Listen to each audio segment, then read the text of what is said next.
ত্রিপুরায় একদলীয় স্বৈর শাসন কায়েম করার চেষ্টা চলছে। ফ্যাসিবাদী দৃষ্টিভঙ্গি নিয়ে 18-র পর থেকে গণতন্ত্র সংহার করে ভোটকে প্রহসনে পরিণত করে একটার পর একটা নির্বাচনে ক্ষমতা কুক্ষিগত করছে।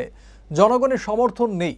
রবিবার আগরতলায় সিআইটিইউ ও এআইপিএসওর উদ্যোগে আয়োজিত এক অনুষ্ঠানে বক্তব্য রাখতে গিয়ে নাম না করে বিজেপির বিরুদ্ধে এই অভিযোগ করেন রাজ্যের প্রাক্তন মুখ্যমন্ত্রী ও সিপিএম পলিট ব্যুরো সদস্য মানিক সরকার।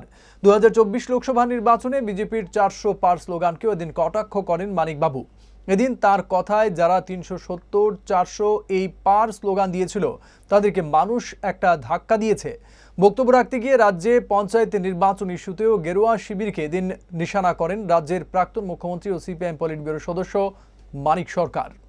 ন্যায্য অধিকার থেকে বঞ্চিত করে শোষকদের স্বার্থে যারা রাষ্ট্রশক্তিকে নিয়ন্ত্রণ এবং পরিচালনা করার চেষ্টা করেন, শুধু নিজের রাষ্ট্রের সীমার মধ্যে না, এটার পরিসর প্রশস্ত করবার লক্ষ্য নিয়েই বাজারের উপর কর্তৃত্ব। পুঁজিবাদী দুনিয়ায় অর্থনীতির নিয়ন্ত্রণ শক্তি হচ্ছে বাজার, খোলা বাজার। সেই লক্ষ্য, উদ্দেশ্য এবং দৃষ্টিভঙ্গি থেকেই এই যুদ্ধের সূত্রপাত।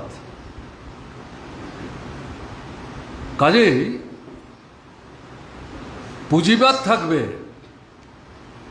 যার থেকে পরবর্তী পর্যায়ে সাম্রাজ্যবাদ এবং তার সবচেয়ে ঘৃণ্য চেহারা ফ্যাসিবাদ, এই তিনটার সমন্বয় হয়েছে।